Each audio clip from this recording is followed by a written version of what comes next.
یہ بہت بڑے نقصان کی بات ہے کہ آدمی شروع کرے پھر بیٹھ جائے. منع ہے. لا تکن مثل فلان کان یقوم اللیل ثم ترک قیام اللیل. اے فلانے دیکھو حدیث میں کہ تم فلانے جیسے مت ہونا. کہ اس نے کیا کیا تھا کہ وہ رات کو تہجد کے لیے اٹھا کرتا تھا، اب اس نے تہجد چھوڑ دی. ایسا نہیں کرنا. شروع کرو، کرتے چلے جاؤ تاکہ عمل کی تعمیر ہو. جیسے اینٹ پر اینٹ رکھنے سے تعمیر ہوتی ہے، اس تعمیر میں یہ رہے گا. کبھی اینٹوں سے چنائی کی پھر چھوڑ دیا تو یہ مکان کب بنے گا؟ اس لیے کہا ایسے نہ بنو کہ کام شروع کیا پھر چھوڑ کے بیٹھ گئے. یہ اللہ کو بہت ناپسند ہے کہ تو نے کیا خرابی دیکھی کہ چھوڑ کے بیٹھ گیا. کوئی خرابی ہو تو بتا، کوئی نقصان کی بات ہے تو بتا. کیا کام کو چھوڑ کے بیٹھ گیا؟ اس کی وجہ یہی ہے کہ سمجھ کر کے نہیں کر رہے تھے. سمجھ کر کے کرے تو نہ چھوڑے، نہ سمجھی سے کرے نہ سمجھی سے چھوڑ دے. ایسا نہ کرے. کام کو سمجھ کر کریں اور آخر تک کریں. یہ اس کا حکم ہے. تو ایک تو یہ ہے کہ اپنے آپ کو اس کا پابند بنانا، جوش میں آگے بڑھنا نہیں ہے اور سستی میں پیچھے رہنا نہیں ہے. دونوں منع ہے کہ جوش میں آگے نہ نکلو اور سستی میں پیچھے مت رہو. درمیانی چال چلو تاکہ آخر تک نبھاؤ ہو. ہاں، سستی بھی نہ کرے کہ سستی کرنے والا جو ہے وہ محروم رہتا ہے. سستی کسے کہتے ہیں؟ سستی کسے کہتے ہیں؟ سستی کا مطلب یہ نہیں کہ پلنگ پر پڑا رہے لیٹ، نہیں. سستی اسے کہتے ہیں کہ ایک کام ہے، اس کی ذمہ داری سے پورا کرنے کی طاقت ہے پھر بھی نہ کرے. اس کو سستی کہتے ہیں. ایک کام ہے، اس کے پورا کرنے کی طاقت بھی ہے لیکن نہیں کرتے. جیسے پہلی صف میں نماز پڑھنے کی طاقت ہے، نہیں پڑھتے. جماعت سے نماز پڑھنے کی طاقت ہے، نہیں پڑھتے. یہ کون ہے کہ یہ سست ہے. ذمہ داری سے کام کرنے کی طاقت دے رکھی ہے، اس ذمہ داری سے کام نہیں کرتے. اس کو کہتے ہیں سستی. جو لوگ سستی کے نمازی ہیں ان کے لیے عذاب بھی ہے. سستی کا عذاب ہے کہ یہ سستی سے کرتے ہیں، حق ادا نہیں کرتے. فضائل نماز میں پڑھیں کہ سستی کا عذاب ہے. یہ نماز میں سستی ہے. کیوں؟ سستی کرنے کا حق نہیں ہے. اپنے کام میں تو سستی کرتے نہیں ہیں. کرتے ہیں اپنے ذاتی کاموں میں سستی نہیں کرتے. نقصان سے گھبراتے ہیں.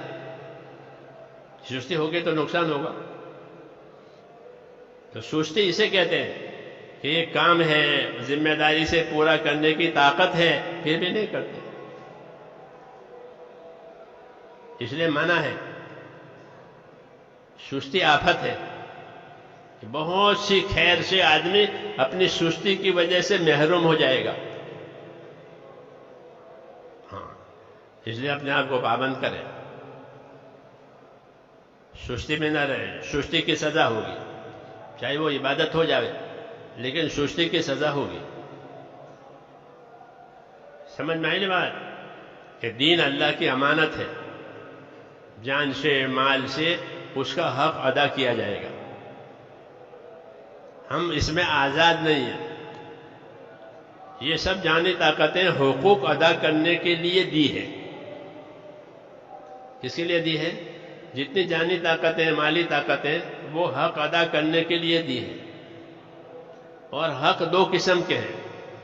اللہ کے بھی حق ہیں، بندوں کے بھی حق ہیں. اللہ کے بھی حق ہیں، مخلوق کے بھی حق ہیں. دنیا حقوق ادا کرنے کے لیے ہے اور آخرت بدلہ پانے کے لیے ہے. جو یہاں حقوق ادا کر کے یہاں سے جائے گا وہ آخرت میں بدلا پائے گا. یہ حقوق ادا کرنے کی جگہ ہے. یہاں تعلقات بھی ہے اور حقوق بھی ہیں. تعلقات ہیں، بیٹے ہیں، ماں باپ ہیں، ان کے تعلقات ہیں. بیٹا ہونے کا تعلق، ماں باپ ہونے کا تعلق، ان تعلقات کے حقوق ہیں.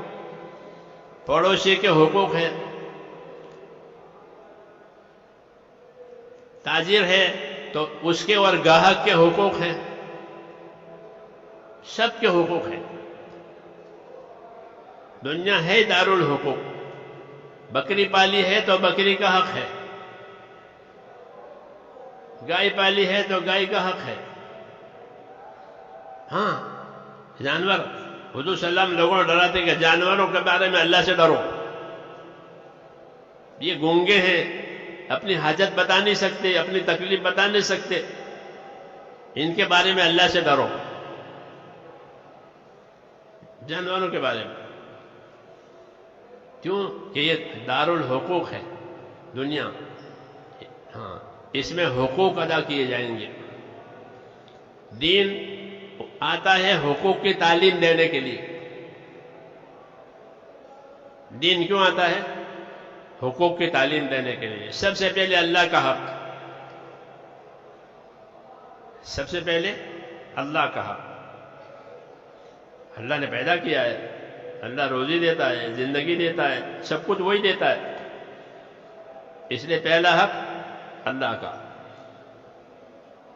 کہ اللہ کو ایک مانو، اس کا کوئی شریک نہیں ہے، اور اس کی عبادت کرو، یہ اللہ کا حق ہے. پھر آپس کے حقوق ہیں، کیونکہ ہمارے آپس کے تعلقات ہیں. جانوروں میں کوئی تعلق نہیں ہوتا آپس میں، جانوروں میں کوئی تعلق نہیں.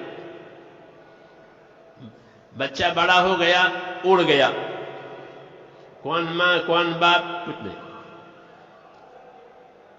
جانوروں میں یہ ہے. ہمارے ہاں یہ نہیں ہے. ہمارے ہاں تعلقات ہیں.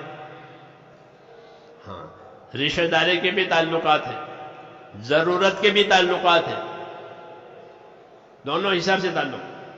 ہاں دھوبی کو پیسے کی ضرورت ہے، آپ کو کپڑے دھلانے کی ضرورت ہے، تو دھوبی سے تعلق.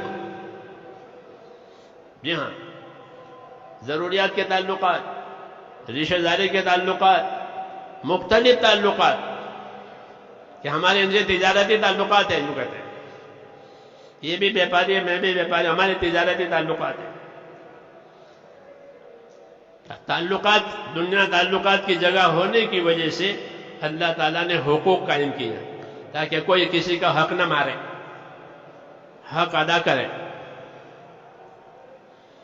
ہمارا چوتھا نمبر جو ہے اکرام مسلم، یہ حقوق کی تعلیم کے لیے ہے کہ یہ جانو کہ کس کا کیا حق ہے.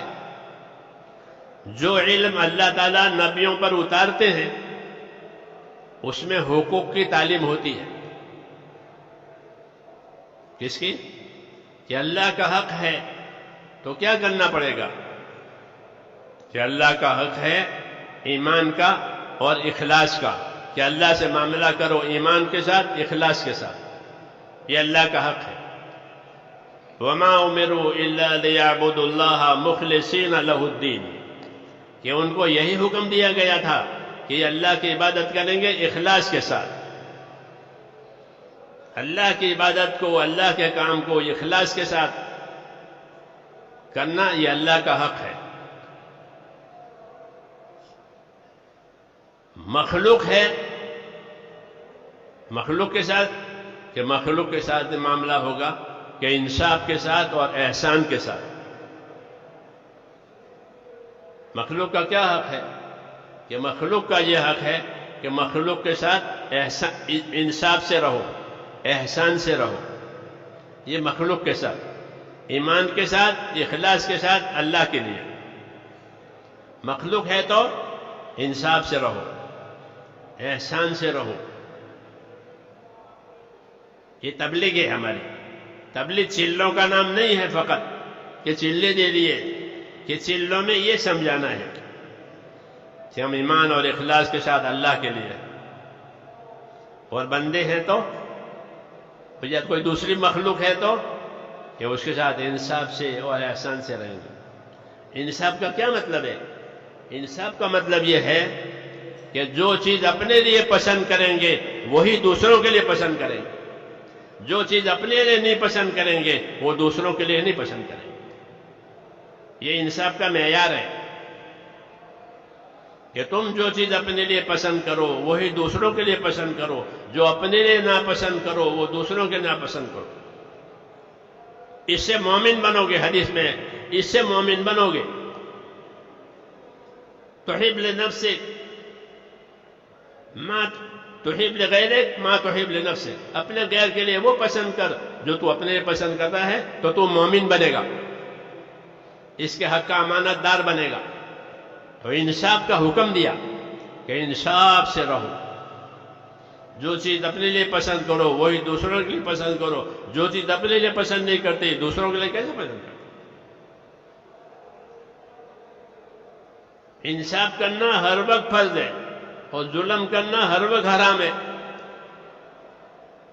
انصاف نہیں کرے گا تو ظلم کرے گا، قاعدے کی بات ہے کہ انصاف کرنا کہ ہر وقت فرض ہے اور ظلم کرنا کہ ہر وقت حرام ہے۔ کہ انصاف سے رہو کہ جو چیز اپنے لیے پسند کرو وہی دوسروں کے پسند۔ گالی کھانا کوئی پسند کرتا ہے کہ مجھے کوئی گالی دے؟ پھر دوسروں کیسے گالی دو گے؟ انصاف کرنا ہر وقت فرض ہے۔ کونوا قوامین بالقسط، انصاف کے ساتھ برابر قائم رہو۔ حضور صلی اللہ علیہ وسلم کے بارے میں کہ وہ امرت لأعدل بینکم، مجھے حکم ہے تمہارے درمیان میں انصاف سے رہوں۔ نبی بھی انصاف کا پابند، کیوں کہ انصاف نہیں ہوں گے تو حقوق ہی ادا نہیں ہوں گے، انصاف ہوگا تو حق ادا ہوگا، انصاف نہیں ہے تو کیسے حق ادا کریں؟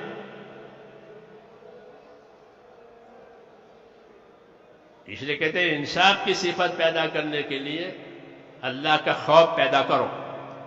جس کے دل میں اللہ کا خوف ہوگا وہ انصاف سے رہے گا کہ مجھے اللہ کو جواب دینا ہے۔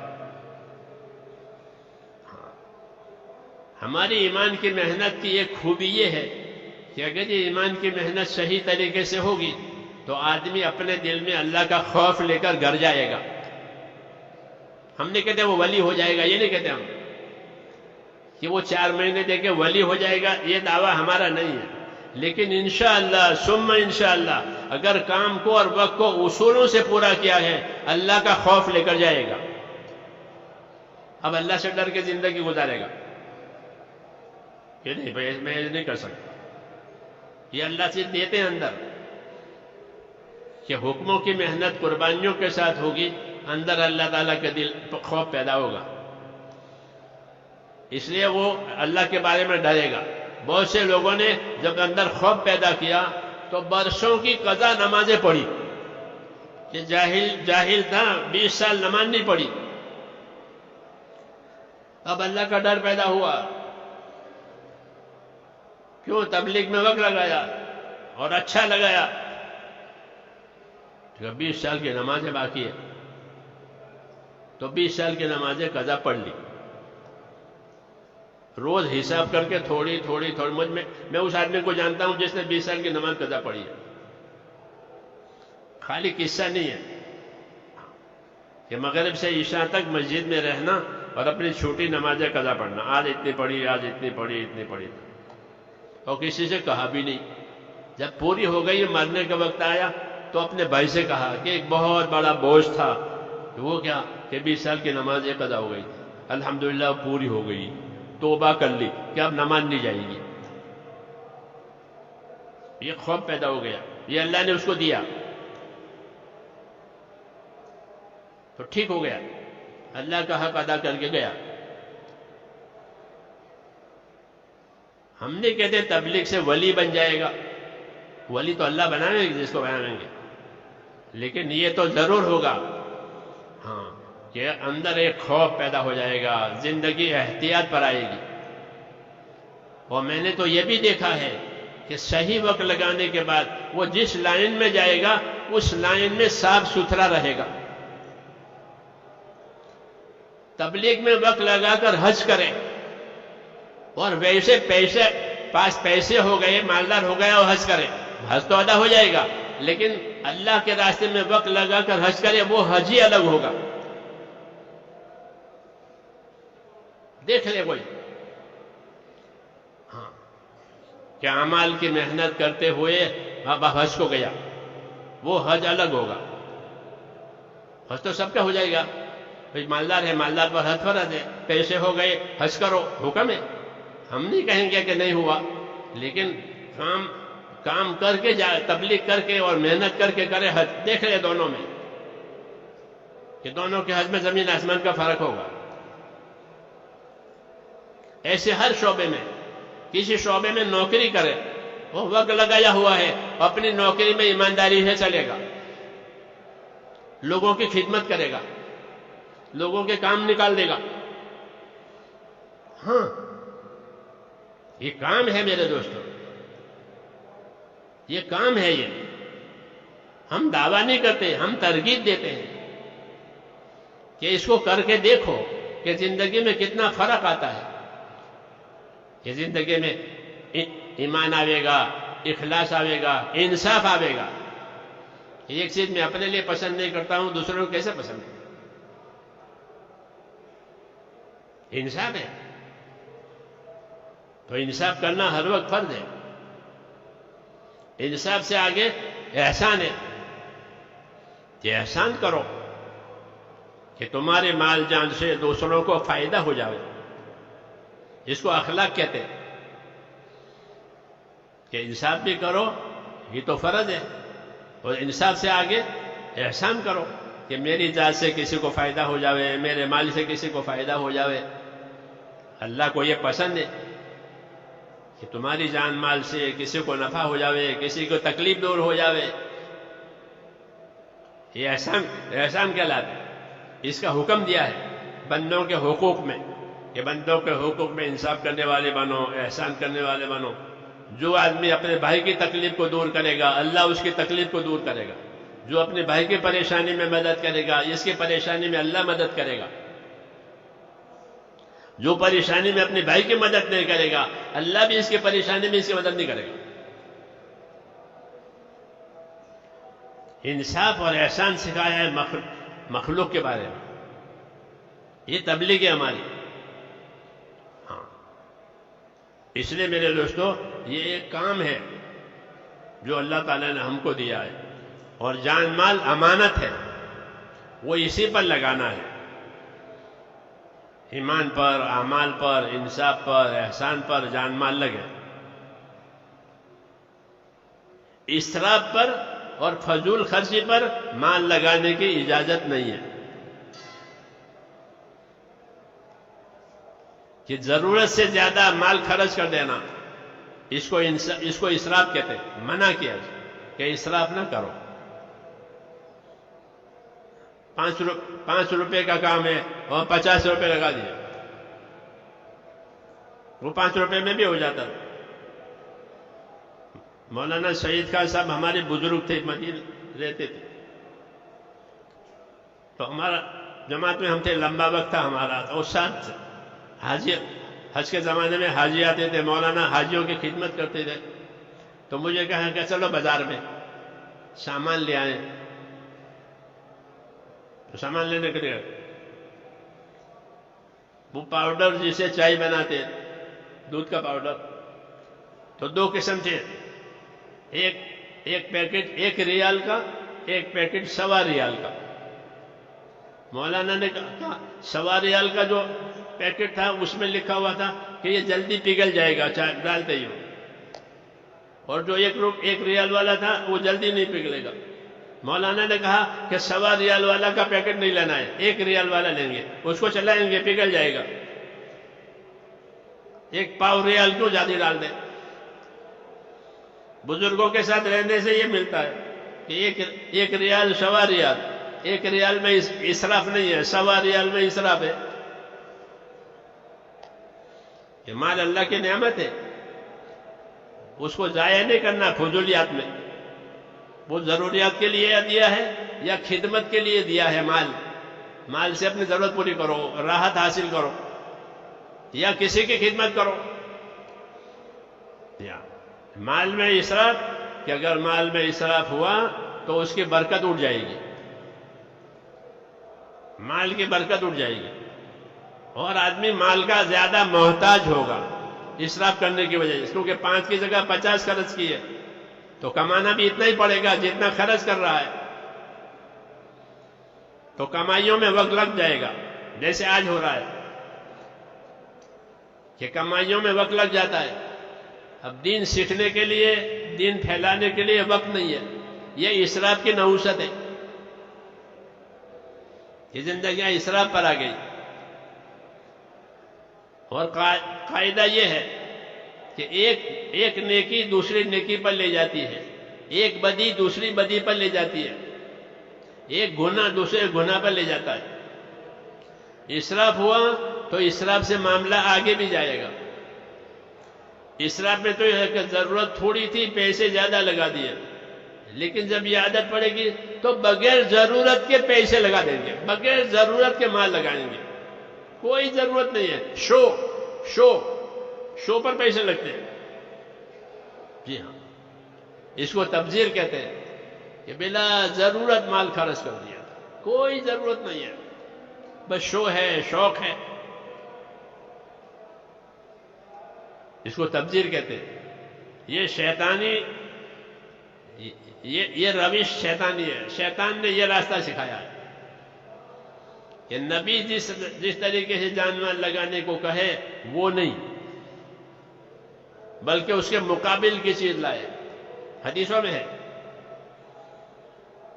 کہ نبی تو کہیں کہ اسراف مت کرو، مال اور جان تقوی کے ساتھ خرچ کرو. اور شیطان کو اسراف پر ڈالے گا، تبذیر پر ڈالے گا، شوق پر، شو پر مال لگاؤ. تو یہ مالوں کے محتاج ہوں گے، کمائیوں کے محتاج ہوں گے. اب ان کے پاس دین والی بات نہیں رہے گی. یہی ہو گیا، یہ لائن شیطان نے کھولی ہے. اب وہ نبی کے طریقے پر نہیں رہیں گے. ہاں، یہ بات شیطان نے کہی ہے کہ میں ان کو نبی کے طریقے سے ہٹاؤں گا کہ اپنی جان مال میں آزاد ہو جائیں گے، اب طریقے پر نہیں رہیں گے. تبلیغ کے اور دعوت کے جو اصول ہیں کہ بھئی اسراف سے بچو، سوال کرنے سے بچو، لالچ سے بچو، جان مال کو امانت سمجھو، یہ خالی 4 مہینے کے لیے اصول نہیں ہے. یہ 4 مہینے میں اصولوں پر اور بات کہ نہیں، یہ تو ساری زندگی کے لیے ہے. کہ جو اصول بنائے تھے ساری زندگی کے لیے، کہ اس سے زندگی دین پر آئے گی، جہالت سے نکل جائے گا، حقوق برباد کرنے سے بچ جائے گا، حقوق برباد کرنے سے بچ جائے گا. کسی کا حق دبایا ہے تو دے دے گا، کیونکہ خوف پیدا ہوا ہے، خوف پیدا ہوا ہے تو دبایا ہوا حق دے دے گا. ہاں، اس کی مثالیں ہو گئی کہ اب ڈر پیدا ہو گیا. ہم سے آ کر مسئلہ پوچھتے تھے کہ میں تو ریلوے میں، میری سروس تھی ریلوے کی، لوگوں سے رشوت کھائی ہے. اب 4 مہینے لگے، اندر نور پیدا ہوا تو وہ رشوت چھپ رہی ہے کہ میں نے لوگوں کی رشوت کھائی ہے، رشوت کھائی ہے، رشوت کھایا بندہ، گناہ چھپتا ہے. تو پوچھتے ہیں میں کیا کروں؟ رشوت کھائی ہے کہ مسئلہ کھلا ہوا ہے، جس کی کھائی اس کو واپس کرو. ہاں، اور کیا ہے، یہی بات، واپس کرو. تو یہ پیدا ہوا کہ میں نے رشوت کھائی ہے، نہیں تو رشوت اچھی لگتی تھی. اب اندر چبھ رہی ہے کیونکہ ایمان بنا ہے. جب ایمان بنے گا تو گناہ چوبے گا. جیسے بدن سن ہو جاوے تو کوئی پن لگاوے تو کچھ نہیں ہوگا، اور اس کا خون چالو ہو گیا اندر تو چوبے گا اندر. ایسا ایمان کی وجہ سے اندر تازگی آئی ہے تو گناہ چوبیں گے. گناہ کی نشانی یہی ہے کہ گناہ وہ کیفیت ہے جو تجھے اندر چبھن پیدا کرے، اسی کو گناہ کہتے ہیں. تو یہ کیفیت پیدا ہوتی ہے. تو الحمدللہ لوگ رشوتوں سے، حرام کاروبار سے توبہ کر کے نکل رہے ہیں، حق پر، ہدایت پر آ رہے ہیں.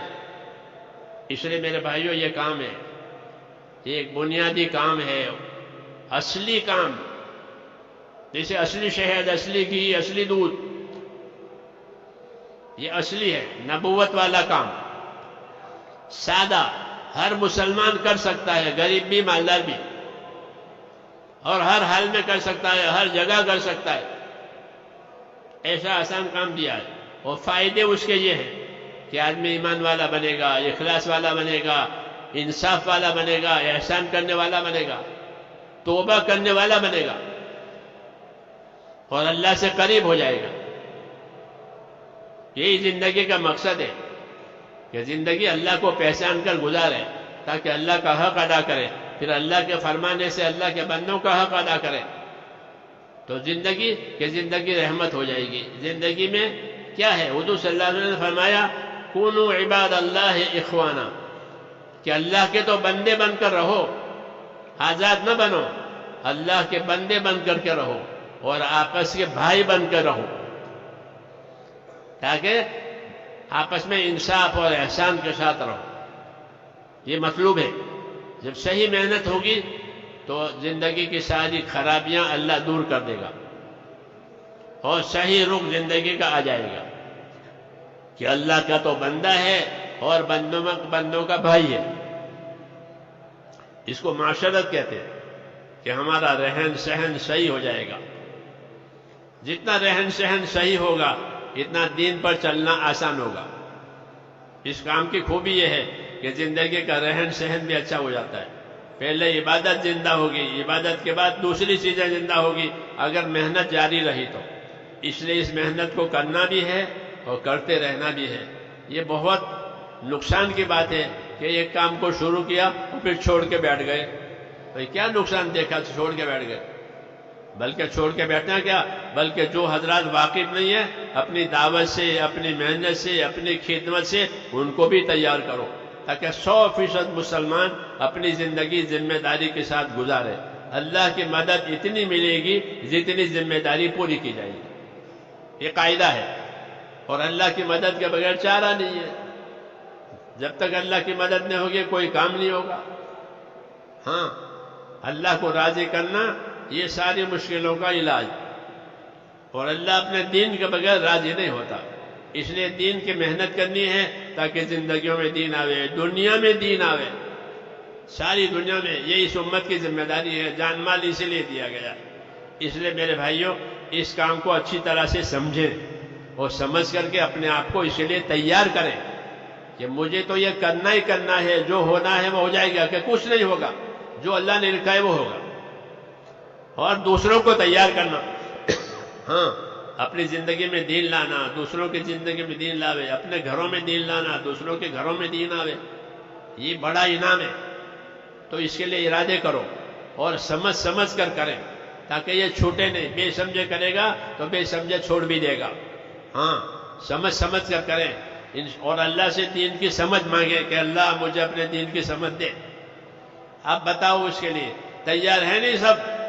اپنے آپ کو تیار کریں اندر سے، ہاں، اور پھر زندگی کی ترتیب بنا کر موت تک چلنا ہے۔ پہلی منزل یہ ہے کہ اللہ کے راستے میں ایک مرتبہ 4 مہینے اچھے سے اچھے لگ جائیں، پھر موت تک کرتے رہیں، دوسروں سے کراتے رہیں۔ اب بتاؤ اس کے لیے جنہوں نے اب تک نام نہیں دیے ہیں وہ اس موقع کو غنیمت سمجھے۔